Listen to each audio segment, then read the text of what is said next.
How's that sound about right? Yeah, Yeah, okay. that's great.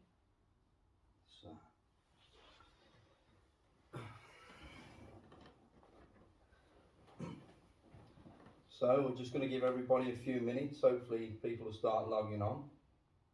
Maybe one or two. So we're just going to give you all a few minutes. Oh, there's somebody there. Yeah, you've got better eyes than me.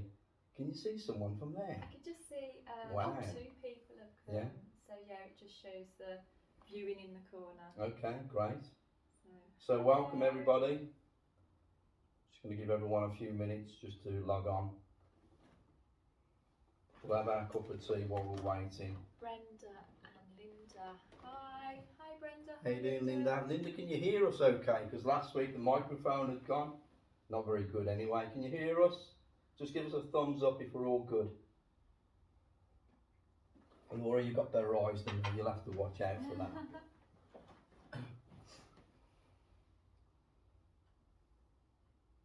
I think we're good.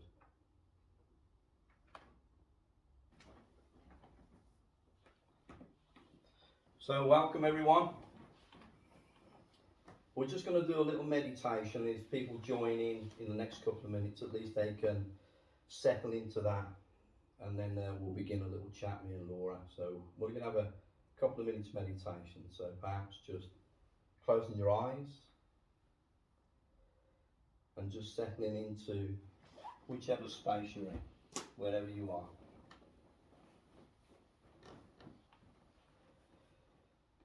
Perhaps just notice your breath and the gentle ebb and the flow of the breath as it enters and leaves the body. And any sounds, any thoughts come to your mind, just leave them. And just watch your thoughts settling down amongst friends, in good company, where we can connect with each other, be open to receive the lessons from each other. How amazing are we that we get opportunity to share our lives? How amazing is that, just to be alive?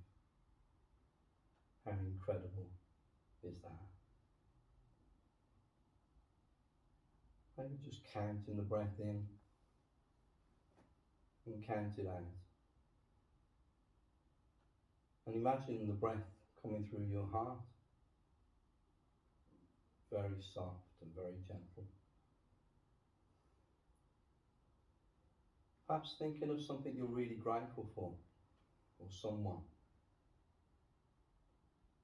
And bringing that feeling of gratitude right to that space. Almost as if you're breathing it in and breathing it out.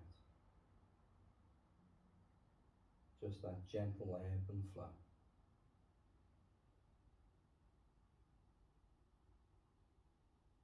Just that sincere appreciation. Gratitude. Thank you, thank you, thank you. Let that feeling fill your whole being with its presence. And let part of you open up to receive anything you're meant to hear today. Now. And let it be part of your journey, part of something good that you can take forward.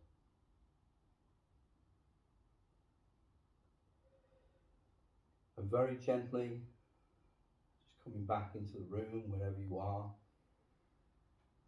Maybe stretch your fingers and stretch your toes. Relaxed.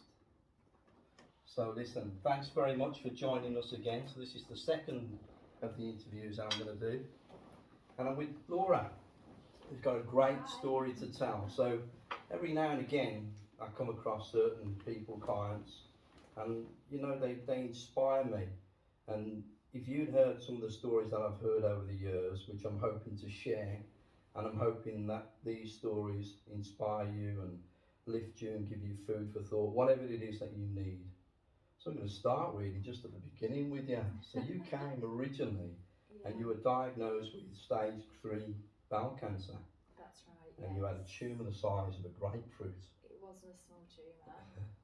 So you're married, you're still married, and your daughter was 2 at the time. Yes. And you were stressed when you came, you were in fight and flight. Remember, you're laying down, you were kind of very anxious and really stressed out, and your body you just could not let go. Do you remember all that at the very beginning? Certainly do, very vividly. So, and just around that time, I think you had a conversation with a nurse or somebody, and they said to you, make a box, a wish box. Do you remember? Yeah, a memory box. A memory box, that was it. Yeah, so I had some counselling at the time, and this was a counsellor that was attached to the hospital.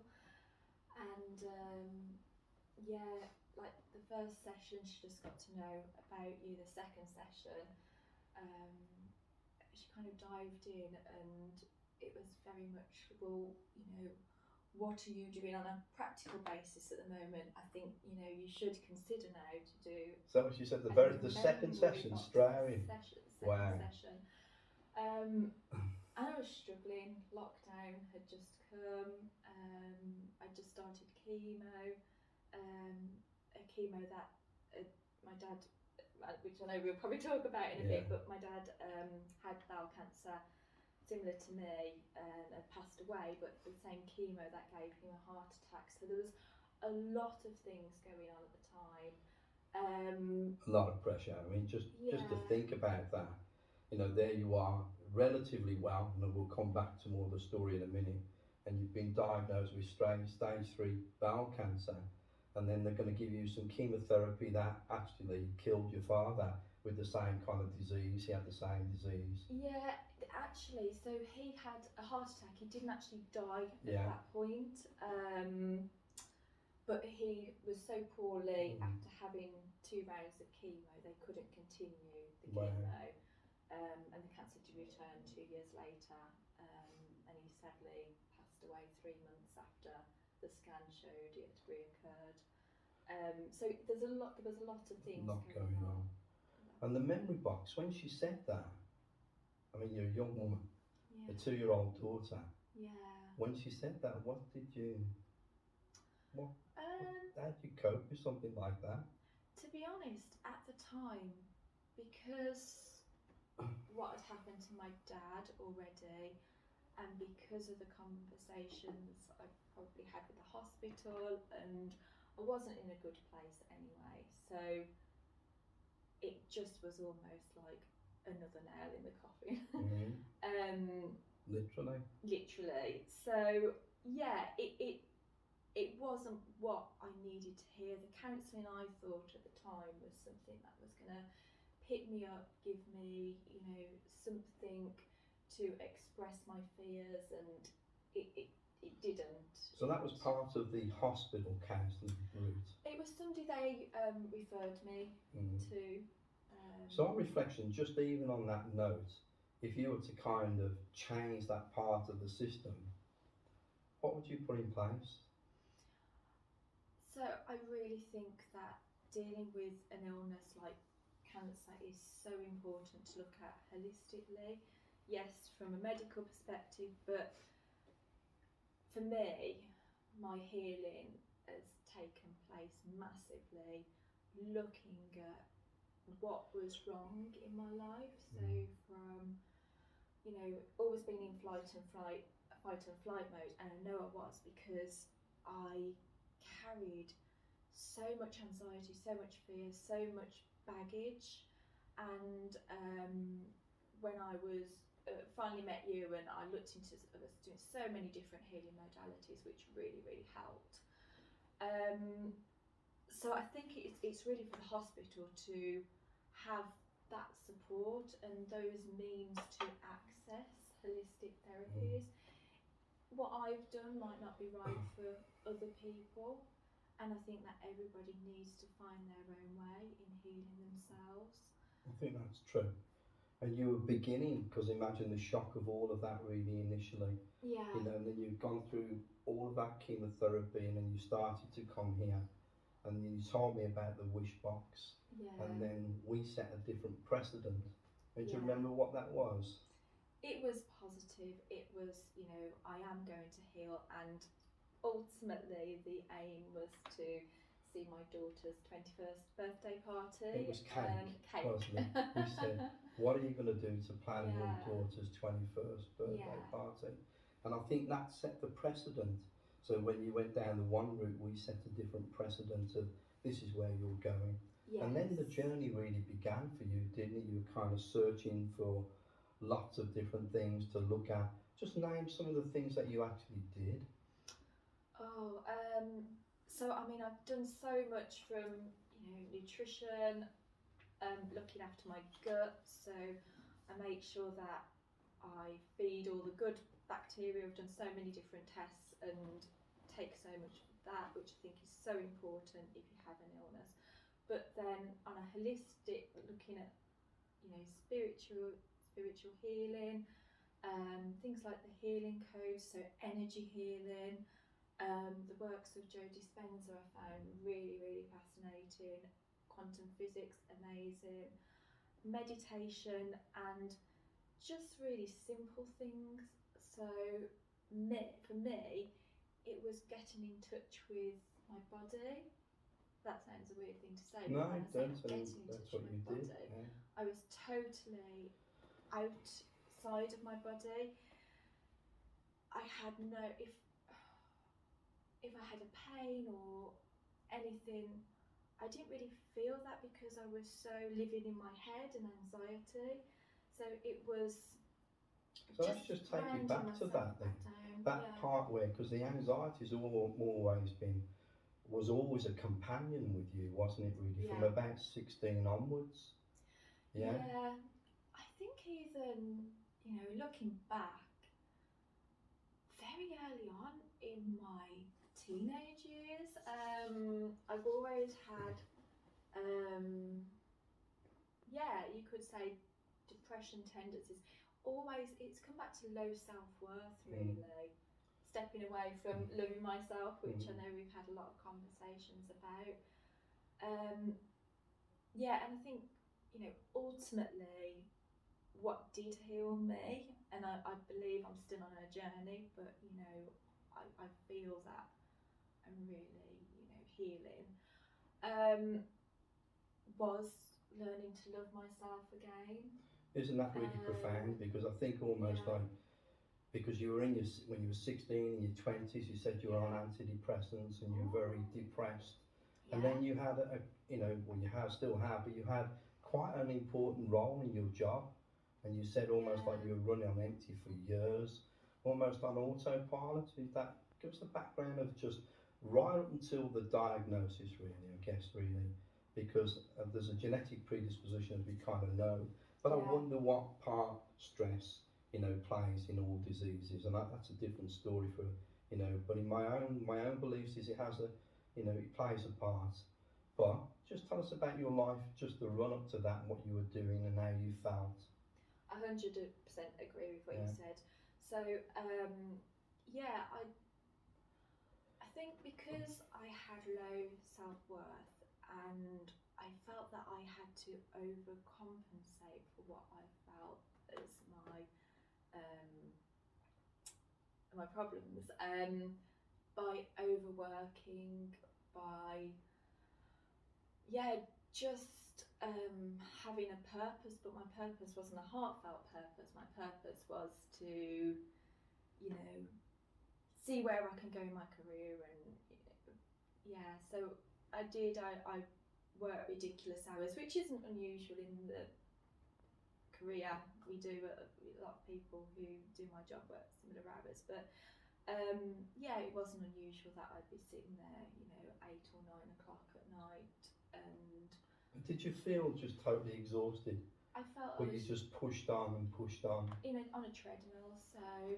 So on reflection, if you look back, if you could live those days again from your, your early 20s and then building your career up because you were so focused in that really, what would you do different? If you're on reflection, if you could stand back and say, what would you say? What would you do differently? And do you think that would have made any difference? Yeah. Yeah. I think, yeah, so I think ultimately it's following your heart and it's following what is true to you. I ignored all of my gut instincts. I've ignored, what my love, what my passion are, and what I feel I am good at. Ignored all of that, and because mortgages need to be paid, and you just kind of carry on, don't you? You carry on down that line, and you can't get off that line because you can't afford to get off that line, plain and simple. So if I could do the time again, I wouldn't be working in the industry I worked, and I just would live a more simple life. That's interesting, isn't it? So you wouldn't have been chasing perhaps the career, the money. And then came this big fork in the road, if you like, with your dad becoming ill. Yeah. What happened then? So my dad, he was diagnosed back end of 2012. He was a relatively fit, 64-year-old, a lot of DIY, an active job, quite healthy. So it came as a shock to us. And it was, painful to like me and my mum because my dad's best friend passed away 15 years earlier, and my dad really supported him. And cancer was like a dirty word in our household because of what he saw his friend go through. So it was a difficult time, and my dad had exactly the same operation as I had. We had chemotherapy, and I think I put in my notes, oddly enough, my dad was going to have his operation exactly the same date. Which is amazing, really, isn't it? So you changed that one straight away. I didn't like that. It just didn't feel right. And my dad was, after he was discharged from hospital, he then was well, so I got married, and life went on, and he was well up until probably about May 2015. There was slight signs before that, but then he really deteriorated and had a scan in July 2015, and his lung and liver were massive tumours everywhere, and then he passed away 3 months later, which was just so rapid. And that was a real moment in my life, and really, really sad, obviously. But I did, from that point I became like a vegan, a vegetarian, and so I think you said you were a vegan vegetarian for about 6 years prior to your diagnosis. So watching your dad go through when he was ill, I became So you watched your dad and you changed your diet and tried to clean up your life, but you're still on this treadmill. You're still kind of working long hours, still kind of almost in exhaustion. Your baby's arrived by this time, I imagine. Yeah. No, so my daughter arrived 2017. Okay. My daughter came, and I've got an amazing employer, so they was fantastic. I had a year off work, but when I went back, I think I wasn't working, anywhere near the extent I was previously, but I think my issue was I still had a lot of unresolved issues. It was the way I always spoke to myself. I remember that. I remember some of the sessions that we had, and your low self-worth and kind of the anxiety levels just peaked and peaked and peaked. And I know you were going through the chemotherapy, and they paid you out on the critical care as well, didn't they? So it wasn't looking to them that positive. And we were kind of going through the motions. We were looking at healing codes and different healing. We were doing healing. And then one particular session, this is what I remember. We did some healing, and then something happened in the room. And you remember, I started almost like I heard a song in my head, and it was On the Wings of Love. And it was almost as if your dad came into the room. Yes. And then later on, you said, well, I said, I found out the name of the singer, and the name of the singer was Derek. Jeffrey, and it was Jeffrey, and it was spelt in an unusual way. It's spelled with a J. With the same way as your dad. Now, that session, not because of that, but I remember, I feel, on reflection now, something changed fundamentally with you on that day. And I think your path began to take on another level, really, of kind of self-searching, resolving unresolved anger and low self-worth. Yeah. So some of the things you did around that to build on that, what were they? What did you actually, what was there a light bulb moment for you when you just stopped beating yourself up? Good question, actually. I'm not sure if there was a specific time. I think it was just, I'd never felt or connected to what we would call peace before. Yeah. That absolute feeling of peace. And I think that was changing for me. That's really interesting. So it's almost like you were disconnected. Yeah. Seeking outside for all of that. Yeah. For the things that we all search for, want to build on. But you've moved away from something, a relationship with that peace. Yeah. And then you began to connect to it, would you say? I'd say I definitely connected to that peace, and from that, it just gave me space from the noise and the chatter in my head. So when the negative thoughts would come in, I would, just close my eyes and just connect to my breath. And before, people would say that, it sounded really cliche, just breathe, and, but it did just finally work, and I identified to those voices in my head differently. That's really interesting. Yeah. So what do you mean by that? Just expand on that a little bit. So you identify with those voices differently. What does that mean? Yeah, so I suppose because I've always loved psychology and I've loved healing modalities, and I've done so much reading on that, and talking about the ego and I and all that kind of thing, and I'd read it and it didn't really resonate, but when I connected to that piece, and then when I'd shut my eyes and meditated, and I just knew that those voices that were tormenting me all the time were not me. Wow, it was almost like a detachment. There was a detachment, but also I knew that those voices were... I got you. Almost from your past. Yeah.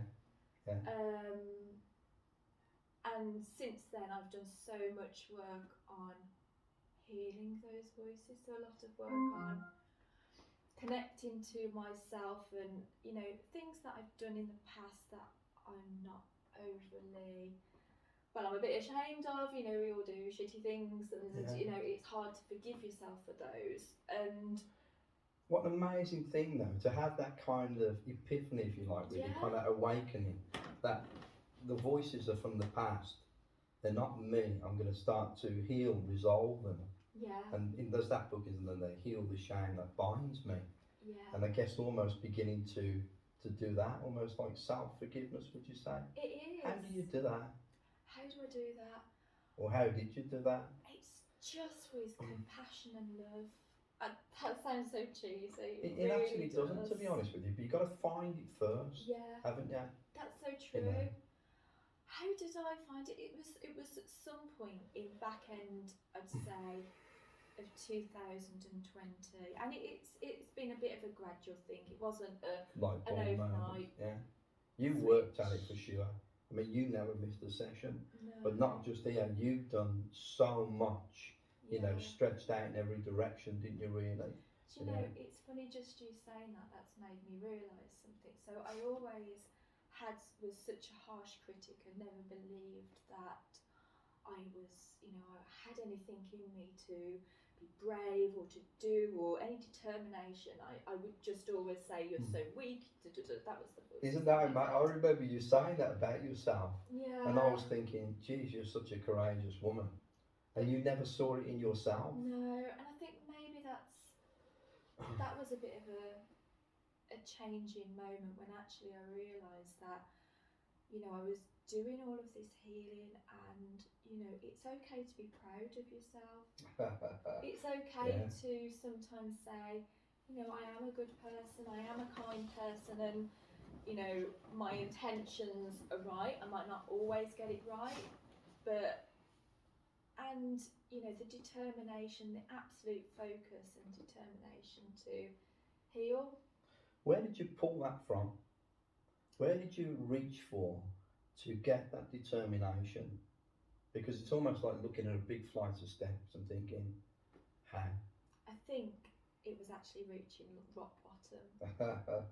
That's amazing, isn't it? Yeah, I think, just there's a photo I've got of me on one particular day, and I look like I am 90.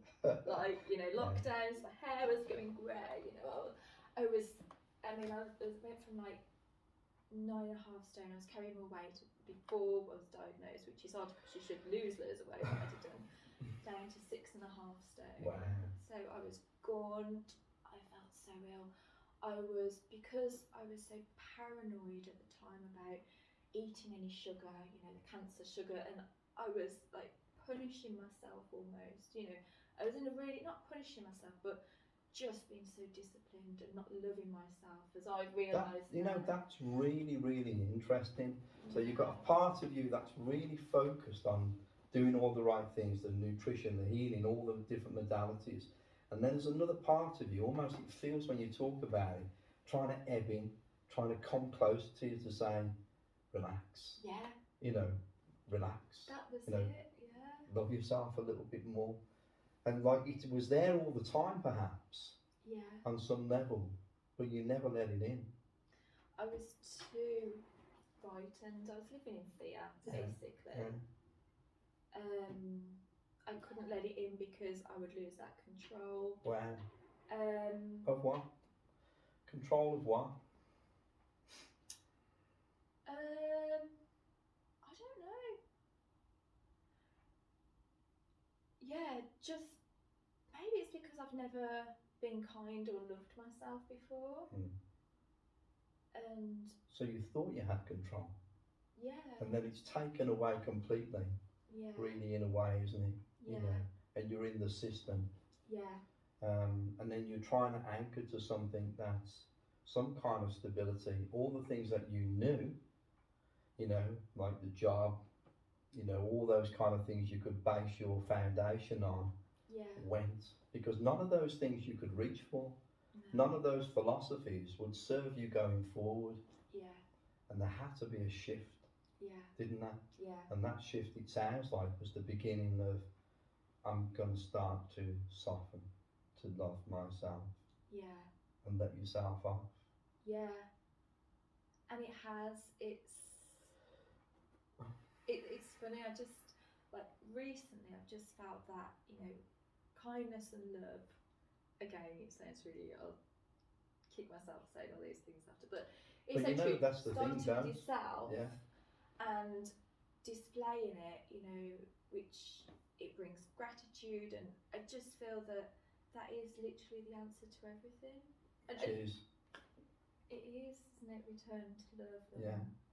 So I remember like when my son was ill, and I told him before, I was holding him in the kitchen, thinking, what do I do? What do I do? And I heard Harry, who I know now, saying, love is the only true healing balm applied where necessary to oneself and others. Yeah. And it's an enigma, even now, to try and grasp it, because we're so busy looking at all the other routes. But what if that was the catalyst for you? Or do you think it was the beginning of your healing process? Being at rock bottom? No, the love that you found, discovered for yourself. It's number one. So would you put that more? That's it. You would put that above everything. Yeah. How do people get there?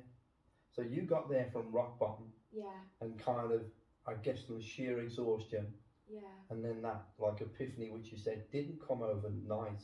It came in a slow, gradual kind of way, and the realization that I'm not going to do this to myself anymore.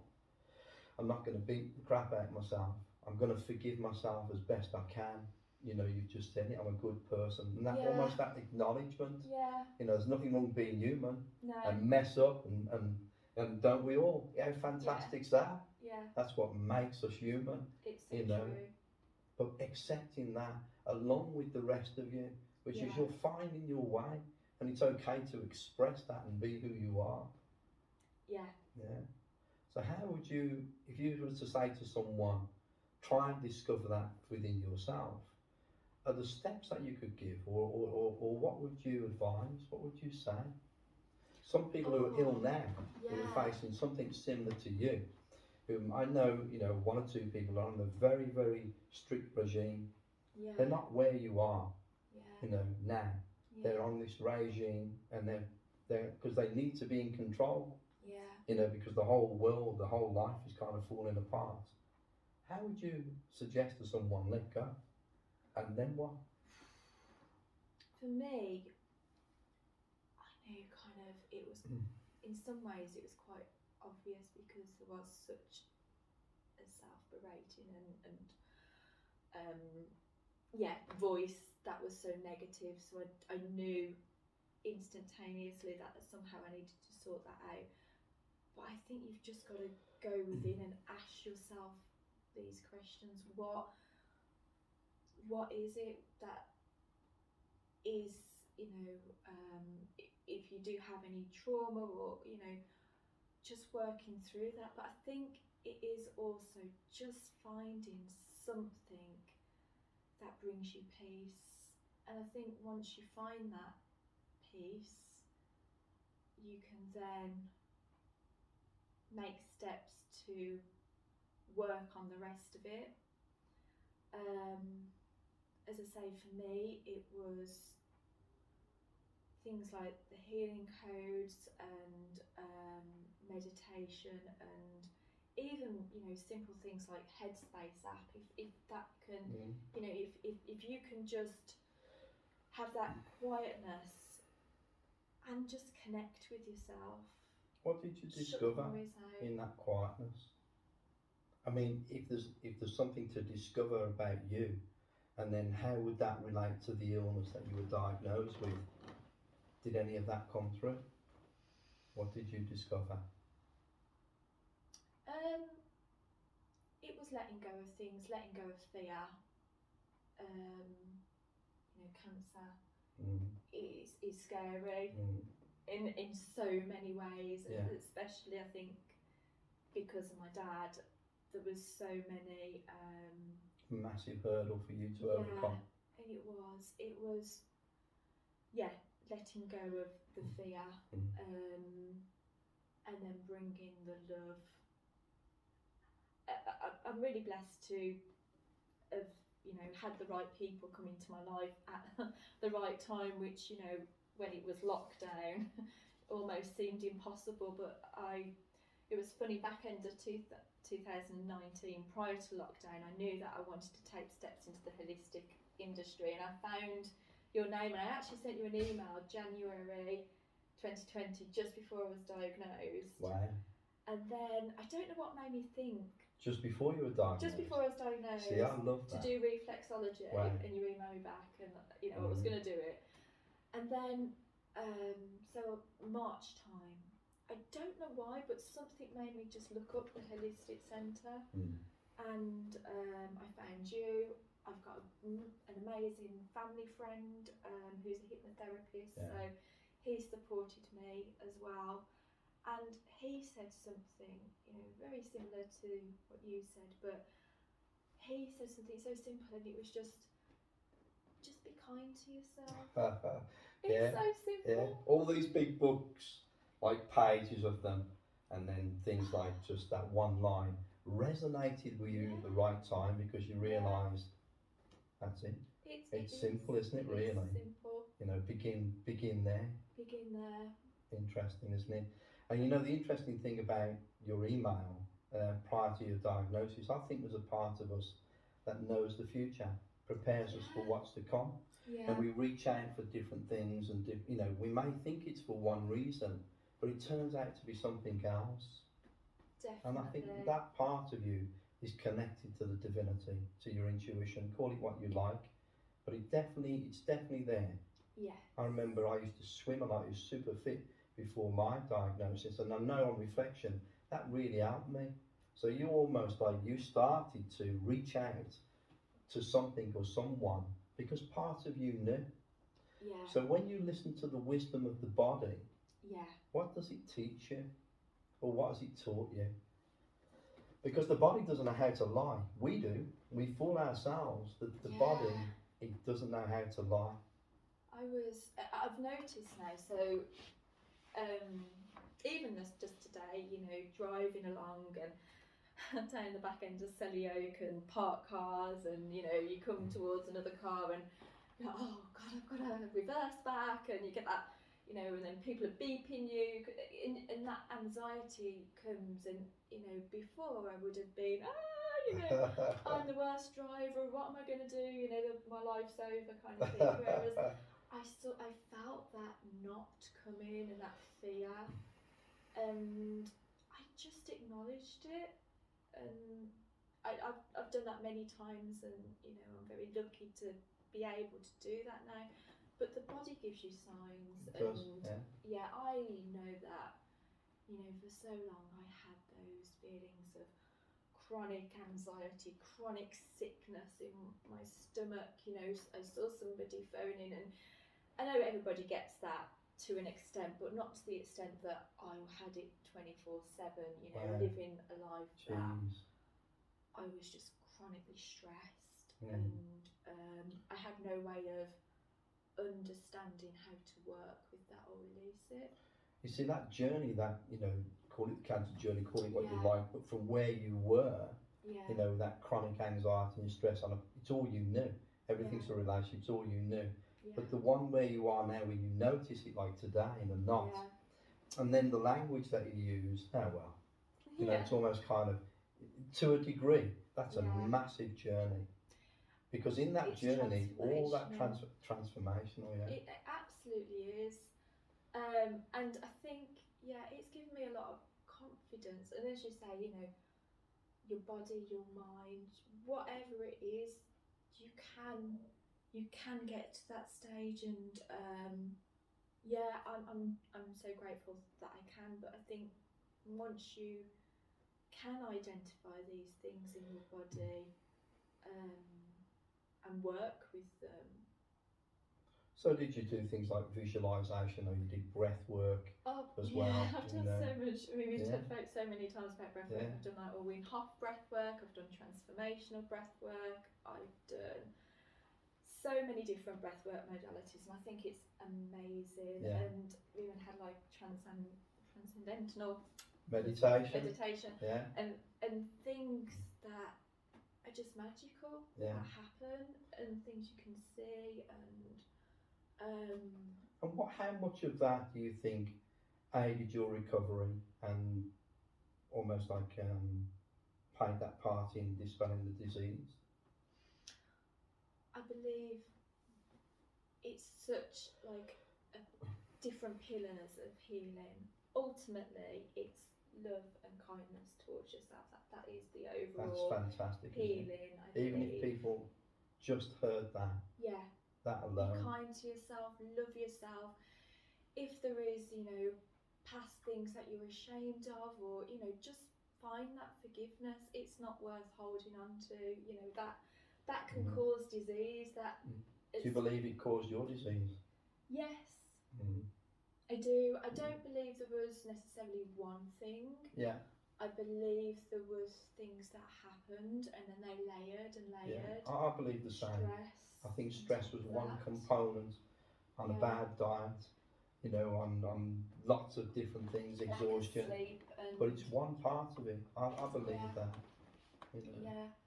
And then I think it's looking at the different pillars, and what was he saying about this? Sorry, I've gone off on a tangent. Well, just that, sorry, because I interrupted you then, to be honest with you. So you just said on the top is kindness and love, Yeah. and then what from else? there, what else? So Okay. it's a great analogy, Yeah. you know, to build your life as the, almost like you describe it as the top pillar, love and kindness. Yeah. But if that was the foundation, that becomes your foundation from which all the other pillars grow. Yeah. Which is what Renita you did Yeah. and still do. I still do. So those other pillars included breath work. Breath work, hot and cold therapy. What's that? So there's a guy in the Midlands called the Breathing Project. Is Brian Morrison. He's fantastic, and he's does like a lot of the Wim Hof sessions. So it's basically training your body, having short periods of stress, which is really good for you. It works with the vagus nerve, and it builds your resilience basically. So cold therapy, you know, shower freezing cold for 3 minutes, and I've done, you know, ice baths and things like that. And it's just amazing what it invigorates your body. There's so much science behind that. Yeah, it's fantastic. So touching that piece is the initial thing to gain clarity, some distance. Yeah. Being kind to yourself and loving yourself and forgiving yourself and all of those components that make up love towards yourself. Yes. And then building a foundation. What about the nutrition part of it? Because I know you've probably looked at SIAC and different things. So you've touched on that you were going to do intravenous vitamin C. Yeah. You kind of didn't do that. But you've done quite a few things around that as well. Because the magnitude in which you spread was important, you know, for you anyway. Some things it wasn't right for you, you let it go until you've got your own, like you say, your own protocol that works for you. And again, I notice when I'm not, this sounds so cheesy, but when I'm not loving myself, I'll be so harsh on myself. So, you know, I eat really well now. I eat so much, I'm very much into my gut microbiome and what is feeding my, you know, the healthy microbes. And so it's mainly a plant-based diet I have, but I do a lot of juicing. I do a lot of celery juicing and still do a lot of juicing full stop. But, you know, if you do, as I have, you know, eaten a big bar of chocolate, and, you know, I would then go on a bit of a spiral of, oh, this is rubbish, you know, I'm going to have more chocolate, and da-da-da-da-da. And again, So you catastrophised. Yeah. You went back to type, really, didn't you, initially? But I don't you do now. I don't so much now, and I think, again, that was, you know, I was so rigid with my diet, but then I would go off, you know, and I would, you know, crash and burn and hate myself for it. But no, so also around my diet, things like SIAC tea, lots of herbs, like raw goat's milk, and lots of juicing, lots of healthy nutritional stuff. So if you went back to that counsellor today, the one who said the wish box, what would you say to her? If you went back to her today and give her some advice, what would it be? I think it would be just, I don't feel that's the way you should support somebody who is dealing with a life-threatening illness. Need support, need to learn how to love themselves again, and just need to So would you encourage the NHS in its wisdom to introduce those type of protocols where people have space, time, nurture, that ability to get in touch with that peace, that love that you talk of? Yeah, 100%. I don't, you know, I've done so many different healing modalities, and there's things that I've taken from so many. And I don't believe that, you know, hypnotherapy works for everybody. I don't believe that spiritual healing works for everybody. You've got to find what works for you. And that is a bit of a journey depending on your personality and what resonates.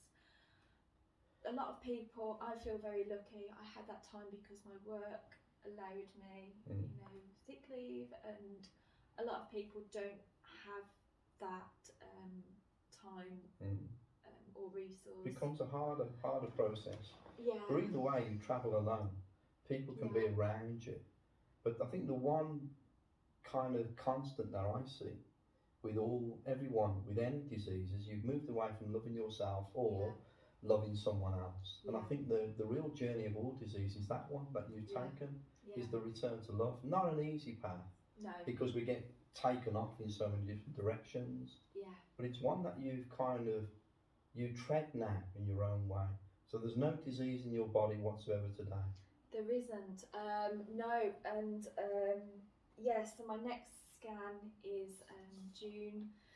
And that will be the big one, because that would be the point that my dad's cancer came back, and he had a better prognosis than me, and so it is a big one really, but it's something that does sit on your shoulders. Does it give you an edge?